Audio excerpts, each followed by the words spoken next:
Olá pessoal, saúdo a todos.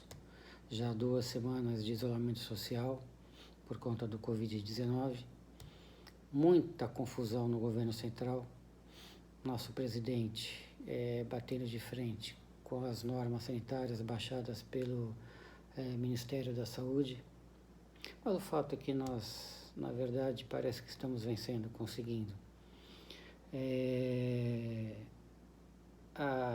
Gente, é impressionante, né? É um turbilhão de emoções, assim. Muita piada no WhatsApp. Brasileiro, de fato, ele tem uma criatividade magnífica, impressionante. Em meio às piadas, que são algumas muito boas, revelações, matérias jornalísticas tristes do que está acontecendo, inclusive aqui no Brasil, em alguns lugares. A notícia de contaminação e morte muito rápida de alguns idosos. Hoje tomei conhecimento do falecimento de alguns jovens. Então, que começa a sair um pouco da curva, um ponto fora dessa curva que já era prevista. As mortes previstas daquele grupo de risco, né? Começam jovens a morrer, alguns atletas, inclusive médicos, né? Mas a gente, vida que segue, importa que a gente está na luta. Impressionante a quantidade de trabalho. Quando a gente fica em casa, afazeres domésticos, o home office que eu faço para o tribunal, preparar as aulas, e nessas 2 semanas a experiência com as atividades escolares dos meninos que a gente tem que ajudar toma muito tempo. É impressionante, é uma mudança de rotina drástica por conta desse confinamento. Mas estamos aqui então para dar início à segunda videoaula de processo penal 3. A aula anterior nós falamos sobre prova oral e eu preparei a apostila sobre prova testemunhal, depoimento da testemunha. Apostila feita, a videoaula está gravada, disponível para vocês assistirem, e na medida do possível, do necessário, manifestem suas dúvidas no WhatsApp. Se tudo der certo, semana que vem a gente começa a utilizar o Zoom, fazer um fórum de debates, tirar as dúvidas, pontuar algumas questões interessantes também. O contato ao vivo também é bastante interessante, né? Dá saudade. Hoje a gente começa a ver interrogatório. Se já vimos as declarações da vítima, do ofendido, passamos pelo depoimento da testemunha, então hoje a gente aborda o interrogatório do réu. Da mesma forma, vocês tomaram já conhecimento da apostila e nela tem o habitual sumário. Sumário esse que começa com conceito e natureza jurídica. O que eu posso já adiantar a vocês, fazer aqui um apanhado geral. Conceito de interrogatório é nada mais, nada menos que o conjunto de perguntas feitas pelo juiz ao réu acerca do fato probando sua autoria e circunstâncias. Então, o interrogatório nada mais é que esta oportunidade, devidamente designada pelo juiz, em que faz indagações, questionamentos ao réu acerca do crime que lhe foi imputado. Então, o conceito de interrogatório é isso. Interrogar é questionar, perguntar, indagar. mais ou menos definido que é interrogatório, a gente pensa na natureza jurídica do interrogatório. Qual seria a natureza jurídica do interrogatório? Pessoal, pelo código, é mais um meio de prova nominado. Ocorre que a doutrina, ela vem trazendo, a partir da noção de que o réu é um sujeito de direitos. O réu não é mais apenas objeto do processo. Quando ele era objeto do processo, aí sim, era um meio de prova. Continua sendo um meio de prova, porque está lá previsto no código, por isso que é nominado. Mas, percebam, além de se tratar de um meio de prova, o interrogatório é um meio de defesa. É o momento em que o réu exerce sua autodefesa. Lembra da ideia de ampla defesa? A ampla defesa é constituída pela autodefesa, a oportunidade em que o réu apresenta sua versão dos fatos, e a defesa técnica. O interrogatório, nós estamos falando da autodefesa, portanto, também é um meio de defesa. Lembrando que o réu é um dos sujeitos processuais essenciais. Ele está junto com o juiz, o promotor, ok? E também o advogado, o seu defensor. Depois do conceito de natureza jurídica, eu entro na previsão legal. A previsão legal do interrogatório está no código entre os artigos 185 e 196. Alguns desses dispositivos são originais de 1941, tá? Mas é preciso lembrar vocês, e vocês quando acessam, compulsam código, vocês podem perceber que abaixo de alguns dispositivos você tem a referência ali que alterou determinado artigo. Então, este tema interrogatório, ele tem alterações de 2003 e também de 2009. 2003, algumas mudanças para adequar o interrogatório a algumas normas garantistas, algumas normas constitucionais. Essas foram as de 2003. As de 2009 são específicas para a videoconferência, o interrogatório telepresencial, o interrogatório online, que está previsto no 185 e alguns parágrafos, que é uma exceção à regra. Preciso dizer também que em 2008 houve uma alteração, a reforma do código, que diz respeito ao rito, aos procedimentos. E numa dessas normas alteradas, traz exatamente a audiência de instrução, debates e julgamento. Essa audiência de instrução, quando a gente fala audiência de instrução, é exatamente a oportunidade em que é produzida a prova oral, em que são ouvidos a vítima, se possível, as testemunhas, o perito, se necessário for, e, por último, o acusado. O réu é ouvido como o último ato da produção de prova oral. Ele é ouvido por último na audiência, depois de todos aqueles outros sujeitos processuais. Em 2008, houve essa alteração exatamente para mudar o rito e colocar o réu como o último sujeito processual a ser ouvido, tá bom?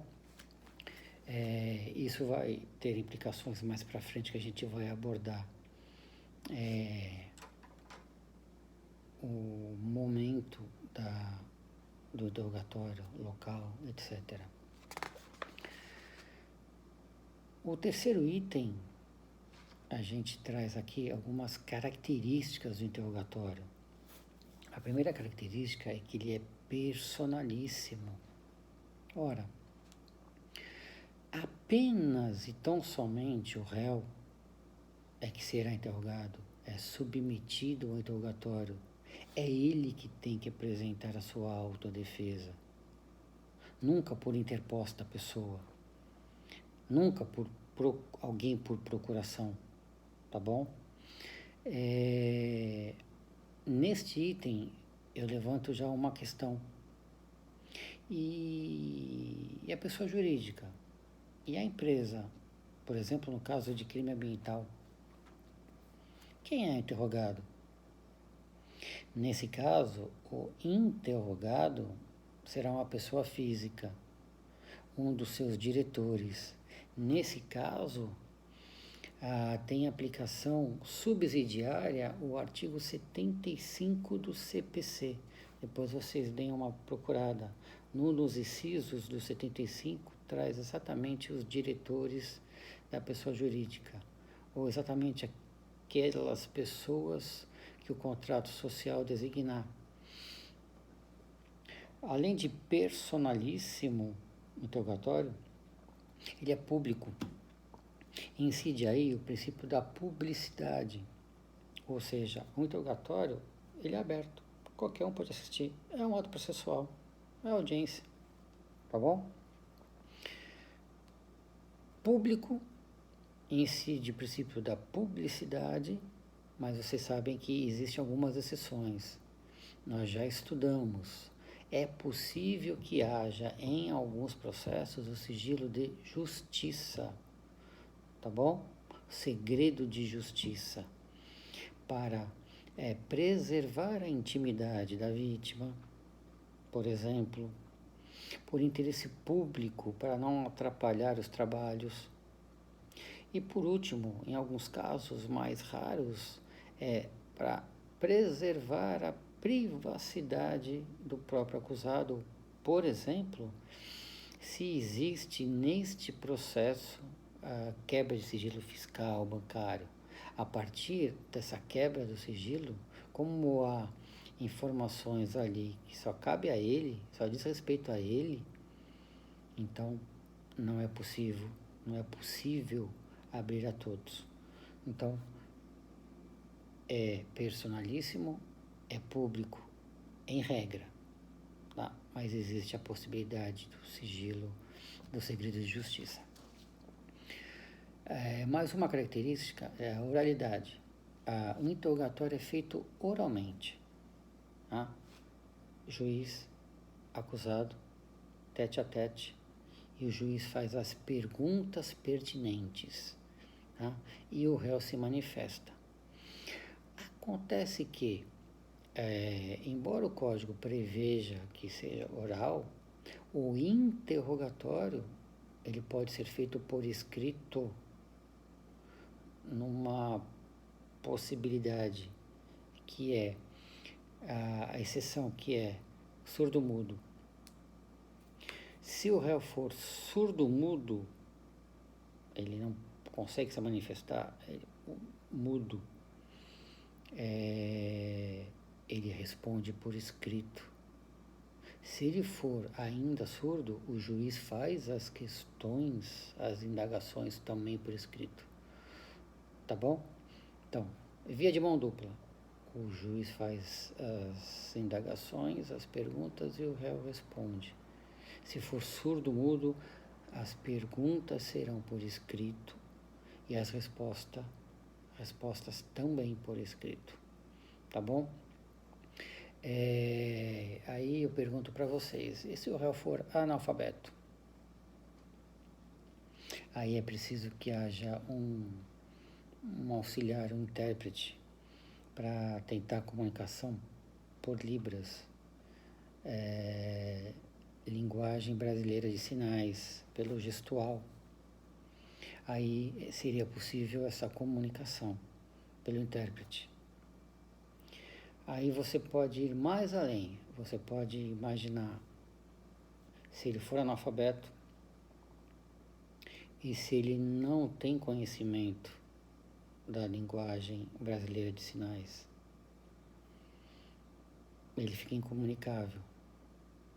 Ora, se esta hipótese acontecer, raríssima, aí o ato está prejudicado, o interrogatório não é realizado, o que não pode ser interpretado, considerado em desfavor dele, do réu.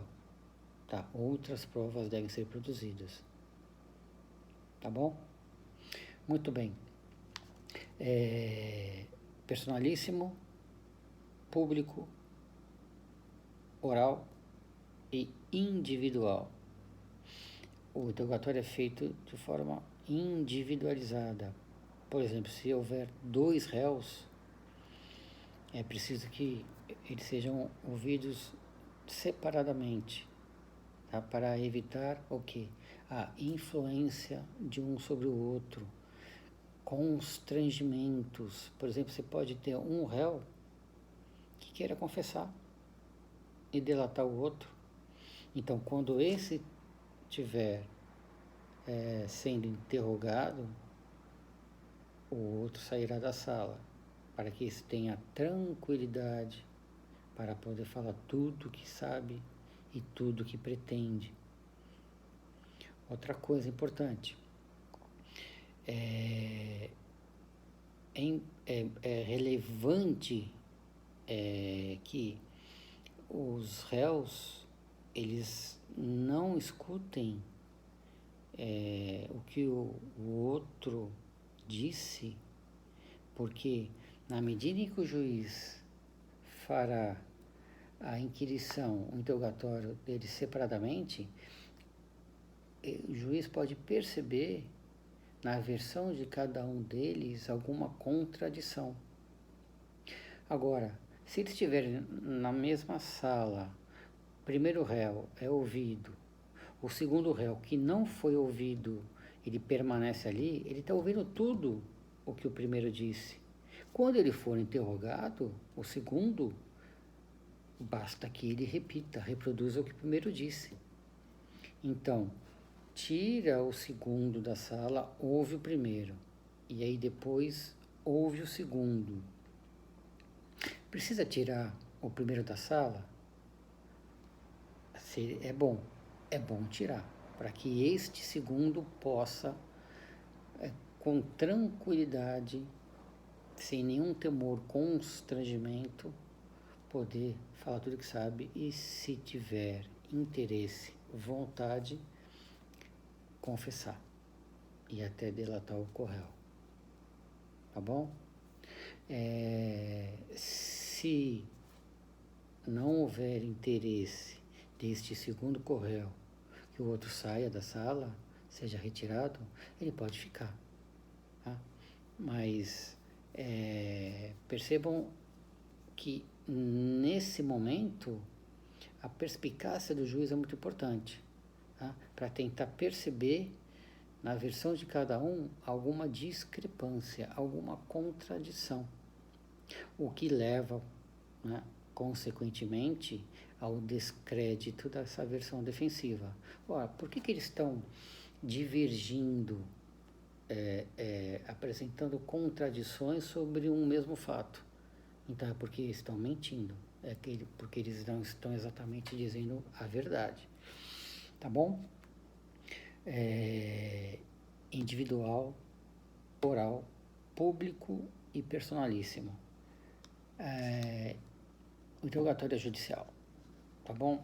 A gente tem que ter em mente que quem faz as perguntas é o magistrado, faz as perguntas diretamente ao réu ele começa a perguntar e depois ele abre para as partes fazerem reperguntas ao promotor, ao titular da ação penal e depois ao próprio advogado, que pode indagar o réu sobre algumas circunstâncias que o favoreçam, tá bom? É importante a gente destacar o seguinte: o juiz, no momento das reperguntas, que são as perguntas feitas pelas partes, depois do juiz já tê-las feito, o magistrado ele pode filtrar, ele pode indeferir as irrelevantes e impertinentes. As perguntas das partes são feitas indiretamente ao réu. As MP e advogado perguntam, dirigem ao juiz e o juiz repassa para o réu. Ou simplesmente o juiz pode indagar o réu se entendeu a pergunta e responde então. Mas normalmente o juiz ouve, filtra e repassa para o réu responder. Tá bom? Fechando as características, a gente fala agora sobre o momento do interrogatório. E aqui a gente tem que lembrar o seguinte: inicialmente, o interrogatório é feito já no inquérito, na primeira fase da persecução penal, na investigação. O indivíduo preso em flagrante, ele já é interrogado no ato da lavratura do respectivo auto, nesse auto de flagrante. Ou, se não foi preso em flagrante, ele será interrogado pela autoridade policial, na delegacia, portanto, ao longo da investigação, tá? E aí, quando ele é interrogado, ele é qualificado, identificado e já será, portanto, indiciado, porque sobre ele recai forte suspeita da autoria do crime. O que nos interessa é o interrogatório judicial, feito em juízo. E a regra é o interrogatório ser feito na audiência de instrução. Ele, como já afirmamos anteriormente, ele é o último a ser ouvido pelo juiz. Então, na audiência de instrução, aquela una e concentrada. É possível que ele não more na comarca, ele está solto, ele está respondendo ao processo em liberdade. Se ele mora em outra comarca, esse interrogatório será feito por carta precatória. Então será um ato isolado. Não será feito na audiência de instrução, no juízo processante. Será feito no juízo de precado, na comarca de sua residência. Vamos lembrar também do procedimento especial do júri, que são duas fases. A fase do sumário de culpa, em que ele é acusado, processado e, ao final, advém uma decisão judicial que pode pronunciar, encaminhar o réu a júri, ao juízo natural, que são jurados. Pode impronunciá-lo, caso em que não aprova. Então, ele é impronunciado. Mas ele pode ser absolvido também. Impronunciado, não há prova suficiente. Ele é absolvido. E desclassificação. O crime doloso contra a vida pode ser desclassificado. Isso é objeto de abordagem futura. Quando o réu ele é processado nessa primeira fase do sumário de culpa, ele é interrogado naquela audiência uniconcentrada. Fato é que ele não será condenado nessa fase, porque se houver elementos, prova de existência do fato, indícios de autoria, nos termos do 413 do CPP, você confira aí no código, fala da pronúncia, havendo prova da existência do fato, indício de autoria, ele é, portanto, submetido ao julgamento pelos jurados. Ele é, portanto, interrogado na primeira fase do sumário pelo juiz togado e depois, em plenário, diante dos jurados, ele será interrogado novamente. Oportunidade em que o juiz faz as primeiras perguntas, as partes poderão também fazer reperguntas e será possibilitado, facultado aos jurados algumas indagações. São feitas, dirigidas ao juiz e ele as refaz ao réu para que responda. É possível haver um segundo interrogatório num processo normal, processo por furto, por exemplo? Vocês imaginem, nós vamos estudar ainda, que o acusado ele foi denunciado por furto, foi interrogado e nesta audiência de instrução foram ouvidas testemunhas e novamente a vítima e trazem elas, novos elementos, revelando que a subtração foi praticada, por exemplo, com violência. Violência não contra a coisa, contra a pessoa, porque a violência contra a coisa não configura o roubo. A violência contra a pessoa, sim. Diante disso, o promotor ele adita a denúncia, o que era furto, agora ele acusa de roubo. E aí o juiz, diante dessa inovação, dessa mudança no libelo, na acusação, por isso que esse instituto se chama mutatio libelli, mudança do libelo, alteração da acusação de furto para roubo, ele será ouvido novamente. Ele será interrogado pela segunda vez, tá? Sob pena de cerceamento de defesa. Para continuar o processo por roubo, ele tem que ser interrogado agora, porque a acusação é de roubo. Se não fizer, dá nulidade. Senão você vai surpreender o réu. Ele foi acusado de furto e, posteriormente, ele pode vir a ser condenado por roubo. Aditou a denúncia, mas você não ouviu o réu? É preciso ouvir novamente. É preciso interrogá-lo pela segunda vez, portanto. Agora, para ele falar sobre o roubo. Como é que foi aquela situação? Tá bom? Para ele negar, não agir com violência, não agir com grave ameaça. Muito bem. Esses são os momentos do interrogatório.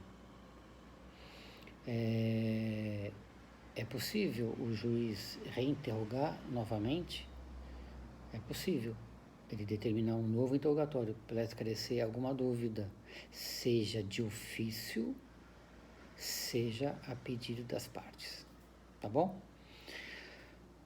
O item 5 fala sobre o local. Eu estou vendo aqui que já tem praticamente meia hora. Então, para não ficar tão pesado, eu vou dar uma pausa e depois nós voltamos com o item 5, local do interrogatório. Até já.